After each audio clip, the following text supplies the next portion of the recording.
Isang mundo kung saan ang mga halimaw ay nagbabadya ng kapahamakan at ang mga hunter lamang ang may kakayahang lumaban. Ngunit paano kung ang pinakamahinang hunter ay biglang maging pinakamalakas sa lahat?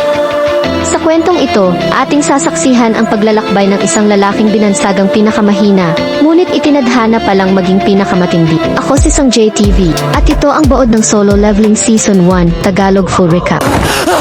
Simula ang lahat sa isang normal na araw sa lungsod, pero biglang nagbukas ang isang gate, isang portal patungo sa ibang dimension. Dito pumapasok ang mga tinatawag na hunters, mga taong may kakayahan para labanan ang mga halimaw sa loob. Para siyang modernong laro sa online na naging totoo. Pero hindi lahat ng hunter ay malakas at dito natin makikilala si Sung Jinwoo. Si Sung Jinwoo, kilala bilang rank hunter. Siya yung pinakamahina, laging sugatan, laging natatakot, pero laging handang tumulong. Kahit na pinagtatawanan siya ng iba, sumasama pa rin siya sa mga raid, dahil kailangan niya ng pera para sa kanyang ina at kapatid. Kahit mahina siya, grabe ang dedikasyon. Hindi siya hero sa lakas kundi sa puso. Sa isang raid mission, sumama si Jinwoo kasama ang ibang hunters para pasukin ang isang low-level dungeon. Sa una, mukhang madali, pero habang lumalalim sila may nadiskubre silang lihim na pinto. Kung ako yan, hindi ko bubuksan yan. Pero syempre, curious ang lahat at dito na nagsimula ang malas. Pagpasok nila sa loob ng lihim na pinto, isang malaking templo ang bumungad sa kanila. Dito, may mga estatwa na parang mga Diyos at isang set ng patakaran na nakaukit sa bato. Pero nang hindi nila nasunod ang mga rules, biglang gumalaw ang mga estatwa. Isa-isang pinatay ang mga hunters. Literal na massacre. Grabe tong scene na to, walang ligtas. Para kang nanonood ng horror action sa isang fantasy setting. Sa gitna ng kaguluhan, isa lang ang iniisip ni Jinwoo, ang iligtas ang iba. Kahit sugatan, kahit takot na takot, hinarap niya ang panganib para lang may makatakas. Bukas ang pangalawang episode sa loob ng Double Dungeon, isang lugar na tila walang labasan at kasing dilim ng kapalarang naghihintay sa mga hunters. Kitang-kita sa mga mata ng grupo ang takot at kawalan ng pag-asa. Nasa harap nila ang dambuhalang stone statue, nakaupo sa trono, habang napapaligiran ng mas maliliit na estatwa. Tahimik pero may halong tensyon. Bigla may gumalaw, isa sa mga estatwa ang umatake. Mabilis at brutal. Wala silang nagawa. Isa-isang bumagsak ang mga kasama nila. Si Jinwoo, bagamat rank ilang, ay pilit pa ring nilalabanan ang takot para mailigtas ang iba. Sa kabila ng pangungutya at pag-aalangan ng mga kasama niya sa unang episode, dito makikita ang unti-unting pag-usbong ng tapang niya. Habang umaatake ang mga estatwa, napansin nila na tila may pattern, parang may sinusunod na rules ang dungsyon. Isa sa mga survivor, si Song Chayul, ang unang nakahalata, parang sumusunod sila sa mga batas. Dito nagsimulang gumana ang utak ni Jinwoo. Napansin niya na kapag ginawa nila ang ilang kilos gaya ng pagyuko sa malaking estatwa, titigil ang pag-atake. Isa-isang tuklas, isa-isang pagsubok, parang laro ng kamatayan. Kung magkamali, patay. At sa bawat pagsubok, mula sa pagyuko, sa pag-aalay ng musika gamit ang isang magical instrument, hanggang sa pagtakbo sa liwanag ng exit, unti-unting nababawasan ang mga kasamahan. Isa lang ang malinaw, walang ligtas sa dungsyon na to. Pinakamabigat sa lahat ay ang huling bahagi ng dungsyon. Nang inakala nilang ligtas na sila, may isa pang huling pagsubok, isang altar, na kailangan ng sakripisyo. Isa sa kanila ang kailangang maiwan. Walang gustong tumanggap ng kapalarang iyon. Maliban kay Jinwoo, sa kabila ng kahinaan niya, siya ang nagpresenta. Hindi dahil gusto niya, pero dahil alam niyang siya ang may pinakamaliit na tsansa sa labas. Isang desisyong puno ng tapang at kabutihan. Habang umaalis ang iba, iniwan siyang duguan, halos wala ng buhay, habang unti-unting bumabagsak ang kisam ng dungsyon. At sa pinakahuling sandali ng episode, nung inaakala nating katapusan na ni Jinwoo, bigla siyang binigyan ng isang mahiwagang tanong, "Would you like to become player?" Lumabas ang isang blue screen sa harap niya, parang nasa loob siya ng isang game system. At dito nagsimulang gumalaw ang lahat. Ang dating mahina mukhang binibigyan ng bagong sansa. Pero ano nga bang kapalit nito? Isang panibagong yugto sa buhay ni Jinwoo ang magsisimula. Buhay pa siya, pero malinaw na hindi na siya katulad ng dati. At sa likod ng misteryosong system na to, ay tila mas malalim pang mundo ang naghihintay. Sa isang madilim at malabong alaala, nasa pagitan ng buhay at kamatayan si Jinwoo. Habang nakahandusay sa gitna ng nasirang dungsyon, may naririnig siyang tunog, ding, at isang misteryosong screen ang lumitaw sa harap niya. Isang tanong, "Would you like to become player?"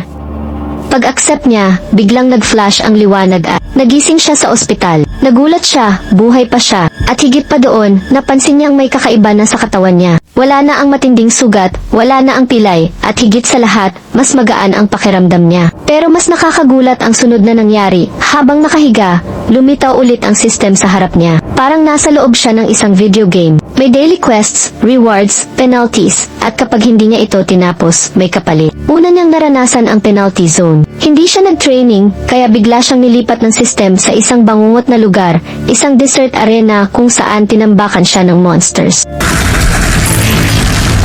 Doon niya naranasan ang totoong panganib. Takot, sakit at gutom pero napilitan siyang lumaban para makaligtas. Pagbalik niya sa normal na mundo, seryoso na siyang sumunod sa system. Sinimulan niyang gawin ang mga daily quests, push-ups, sit-ups, squats at jogging. Mukhang simpleng tasks pero dahil sa consistency, unti-unti siyang lumalakas. Napapansin niya na tumataas ang stats niya tulad sa isang game. Strength panandang pandagdag isa, agility panandang pandagdag isa, stamina panandang pandagdag isa. Habang nagpapalakas siya, hindi rin nawawala ang mga katanungan sa isip niya. Ano ba talaga ang system na ito? Sino ang nagbigay nito sa kanya? At bakit siya? Sa ospital, pinuntahan siya ng ilang kakilala. Isa na rito si Song Chayul, ang hunter na nakaligtas din sa dungsyon. Nagpasalamat ito kay Jinwoo sa pagsasakripisyo. Kasabay nito, nalaman ni Jinwoo na siya lang ang nag-survive mula sa loob ng dungsyon. Ang iba, di na nakaligtas kahit nakalabas. Nang lumabas na ng ospital si Jinwoo, agad siyang bumalik sa training. Hindi lang dahil sa takot sa penalty zone, kundi dahil sa kagustuhang maging mas malakas. Napagtanto niya na sa wakas, meron na siyang sansang baguhin ang kapalaran niya mula sa pagiging pinakamahinang hunter, ngayon ay isa na siyang player. Sa huling bahagi ng episode, pinasok niya ang isang random dungsyon gamit ang isang key na binigay ng system. Isang instant dungsyon na eksklusibo lang sa kanya. Doon niya sinimulan ang tunay na pagsubok laban sa mga lobo at goblin-like monsters. Sa unang pagkakataon, napatay niya ang isang halimaw gamit ang sariling lakas. Dugo, pawis at sakit pero kasama nun ang kasiyahan. Sa wakas, kaya na niyang lumaban. Ang episode ay nagtapos sa isang shot ni Jinwoo. Basang-basa sa dugo ng kalaban pero may ngiti sa labi. Sa loob ng dungsyon na iyon, may bagong halimaw na ipinapanganak, hindi halimaw na literal, kundi isang bagong bersyon ng sarili niya. Ang dating mahina ngayon, nagsisimula ng maging malakas.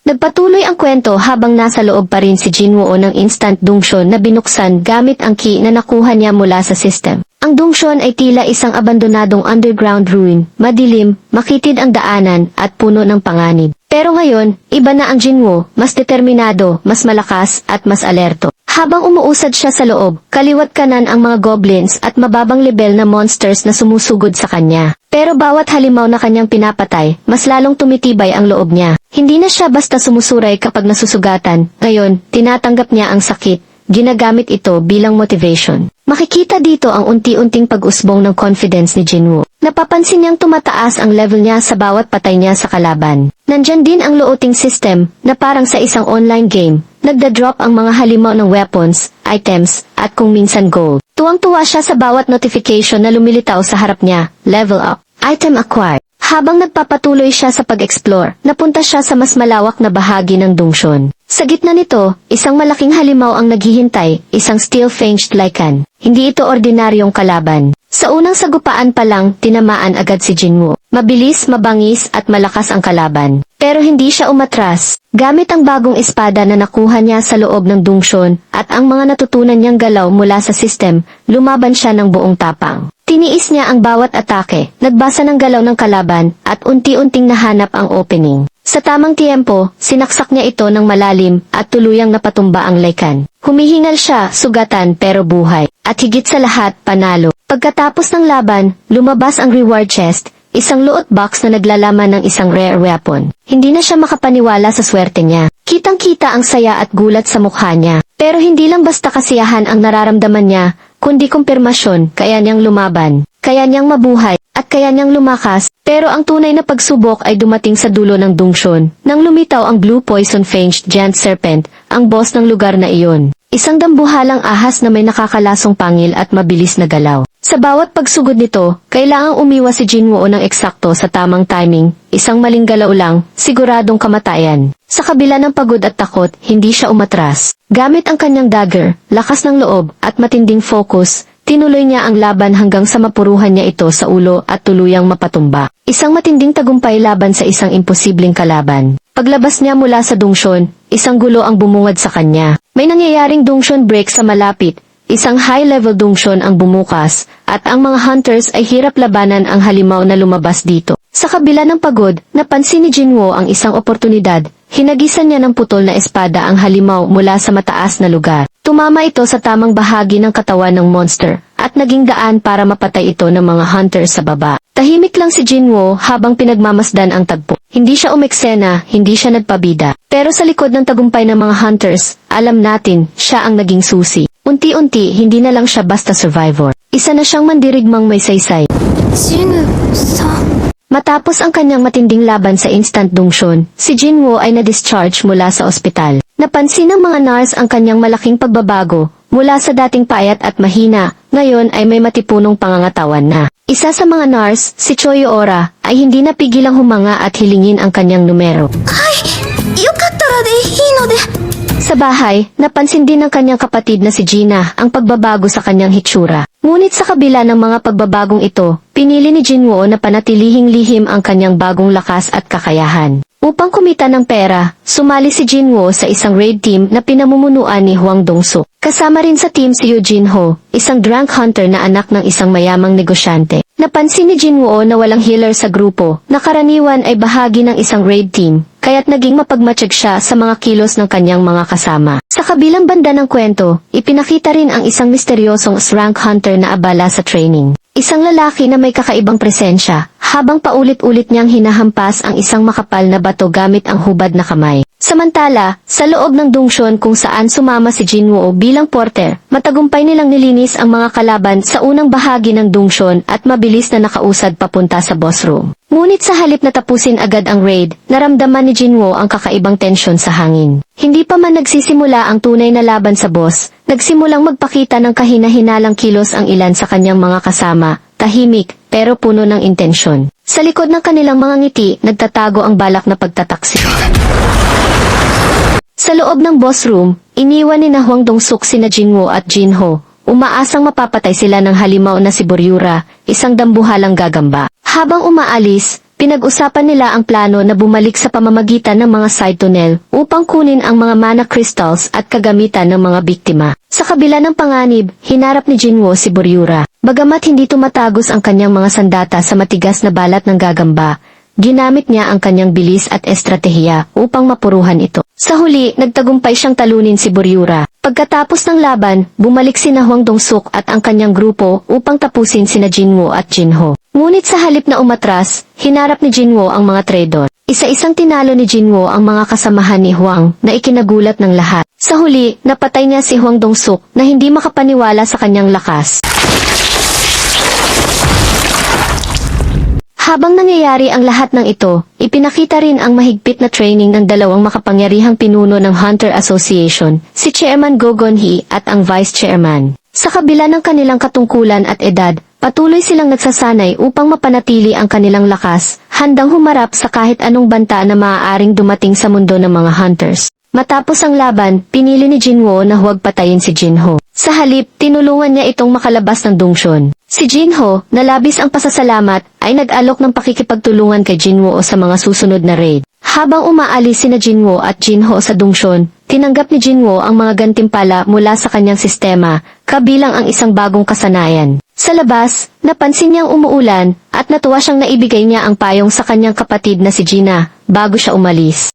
Matapos ang madugong pagtataksil sa dungsyon, bumalik si Jinwoo sa kanyang apartment, dala ang fried chicken para sa kanyang kapatid na si Gina. Habang kumakain, tinanong siya ni Gina tungkol sa kanyang huling raid. Tahimik si Jinwoo, iniisip kung paano niya pinabagsak ang mga traidor na hunters, isang bagay na dati hindi niya magagawa, ngunit ngayon ay ginawa niya ng walang pag-aalinlangan. Sa kanyang isipan, alam niyang handa siyang ulitin ito kung kinakailangan para sa kanyang kaligtasan at sa mga mahal niya sa buhay. Samantala, sa Korean Hunters Association, Iniulat kay Wu Jinshul na sina Sung Jinwoo at Yu Jinho lamang ang nakaligtas sa Insects Dongshon, kung saan 6 sa 8 miyembro ng raid team ang nasawi. Laking gulat ni Wu nang malaman na kabilang sa mga nasawi si Huang Dongsuk, ang kapatid ng S-rank hunter na si Huang Dongso. Naging interesado si Wu sa kasong ito, lalo na't si Jinwoo ay dati nang naimbestigahan para sa posibleng reawakening. Sa kanyang patuloy na pagsasanay, natanggap ni Jinwoo ang isang susi mula sa kanyang daily quest,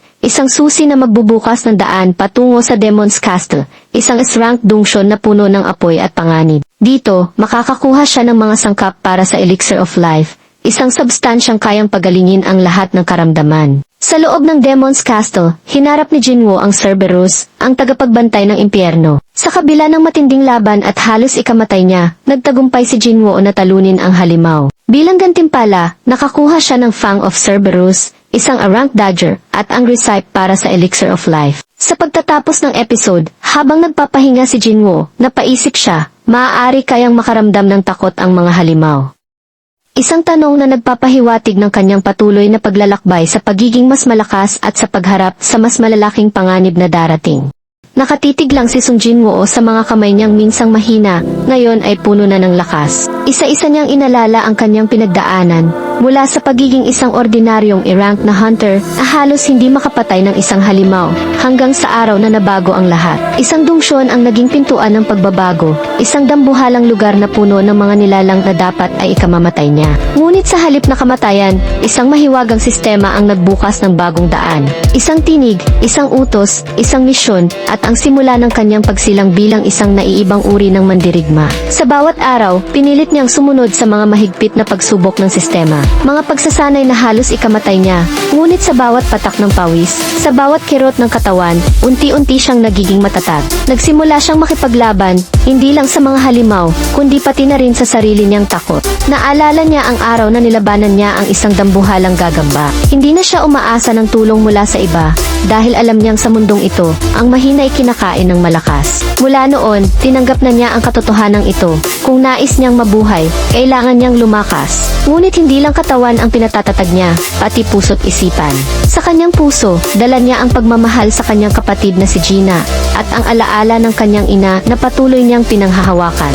Ang bawat hakbang niya sa dilim ay may dahilan, hindi lamang para sa sarili, kundi para sa mga mahal niya sa buhay. Sa episode na ito, hindi tayo binigyan ng bagong labanan, ngunit ipinakita sa atin ang loob ni Jinwoo, ang kanyang pagbabago, ang kanyang determinasyon, at ang pangakong hindi na muling magiging mahina. Ito ang katahimikan bago ang panibagong unos. Ito ang paghinga ng isang mandirigmang alam niyang marami pa siyang haharaping panganib. Ngunit ngayon, handa na siyang patunayan sa mundo kung gaano na siya kalakas. Sa simula ng episode, sinusubukan ni Jinwoo na ulitin ang kanyang tagumpay sa nakaraang daily quest, umaasang makakakuha muli ng susi patungo sa Demon Castle. Ngunit sa halip, isang walang silbing bingo card lamang ang kanyang nakuha, na kanyang itinapon agad. Sa kabila ng kanyang kasalukuyang antas na 26, naramdaman niyang hindi pa rin sapat ang kanyang lakas upang harapin ang mga halimaw sa Demon Castle. Habang naglalakad sa lungsod, nakatanggap si Jinwoo ng isang abiso mula sa Hunter Association tungkol sa isang kagyat na Rank Dongshon Raid. Bagamat nag-alinlangan siya sa simula, naisip niyang mas mabuti na ito kaysa sa wala, kaya tinanggap niya ang misyon.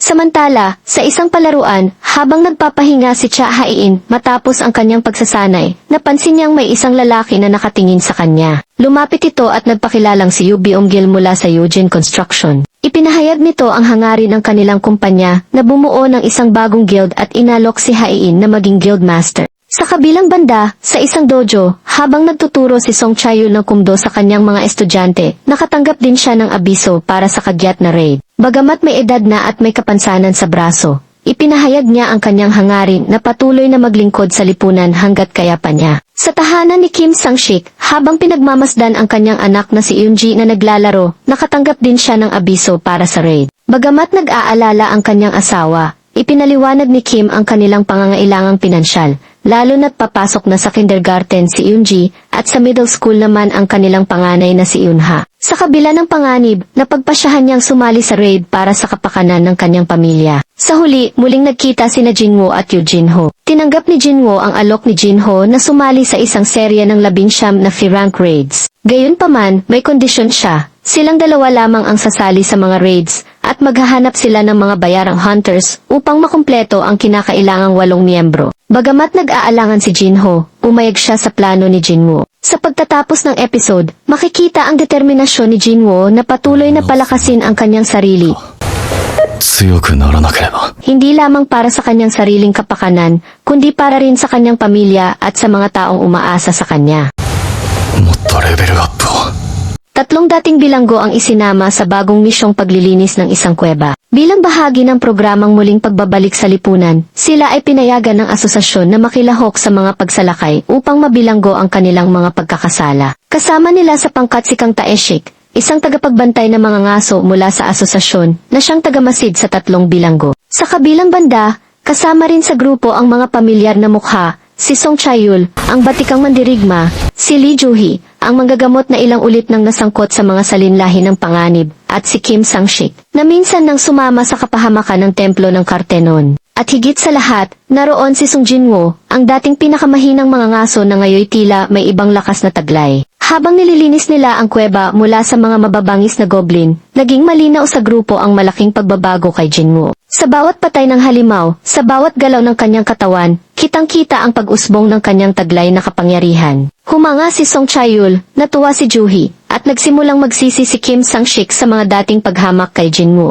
Ngunit ang kapayapaang iyon ay biglang naputol. Nang dumating sila sa bahagi ng kuweba na may 3 lagusan, nagpasya silang maghiwa-hiwalay upang mapabilis ang paggalugad. Sa hindi inaasahang pagkakataon, pinatay ni Kang Taeshik ang 3 dating bilanggo at isinunod si Kim Sang-shik. Ipinakita ni Taeshik ang kanyang tunay na katauhan, isang mamamatay tao na ginagamit ang mga misyong ito bilang pantakip sa kanyang maruruming gawain. Sa pagkarinig ng sigaw ni Sang-shik, mabilis na rumesponde si Jinwoo. Sa matinding engkwentro, naglaban sila ni Taeshik sa loob ng madilim na bahagi ng kuweba. Sa labanang iyon, hindi na nagtago si Jinwoo. Ipinalas niya ang kanyang buong lakas, ang bilis, lakas, at husay na lumampas na sa inaasahan ng isang karaniwang mga ngaso. Sa huli, natalo ni Jinwoo si Kang Taeshik. Nang makita ni Song Chayul ang buong pangyayari, hindi niya maiwasang mapaisip, matagal mo nang itinatago ang iyong tunay na lakas, hindi ba, Jinwoo?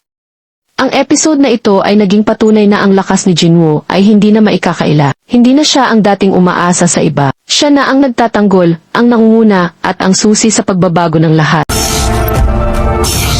Naglakad sina Jinwoo at Lee Juhee sa isang parke. Ipinahayag ni Juhee ang kanyang desisyong magretiro bilang isang mga ngaso dahil sa takot na naranasan niya mula sa insidente sa templo ng Kartenon. Ibinigay niya kay Jinwoo ang isang batong esensya na hindi niya kailanman naibenta bilang alaala ng kanilang pinagsamahan. Matapos ang kanilang pag-uusap, naalala ni Jinwoo ang babala ni Woo Jinchul tungkol kay Hwang Dong-soo, isang S-rank na mga ngaso na maaaring naghahanap ng paghihiganti para sa pagkamatay ng kanyang kapatid na si Hwang Dong-soo. Dahil dito, napagtanto ni Jinwoo na kailangan pa niyang palakasin ang kanyang sarili upang maprotektahan ang kanyang buhay. Nagpatuloy si Jinwoo sa kanyang pagsasanay sa pamamagitan ng pagsali sa mga pagsalakay sa mga kuweba, kasama si Yoo Jinho. Bumuo sila ng isang grupo ng mga bayarang mga ngaso upang makumpleto ang kinakailangang bilang para sa mga pagsalakay, ngunit silang dalawa lamang ang tunay na lumalaban sa loob ng mga kuweba. Sa bawat pagsalakay, lalong lumalakas si Jinwoo at natututo ng mga bagong kasanayan, kabilang ang kakayahang magkubli.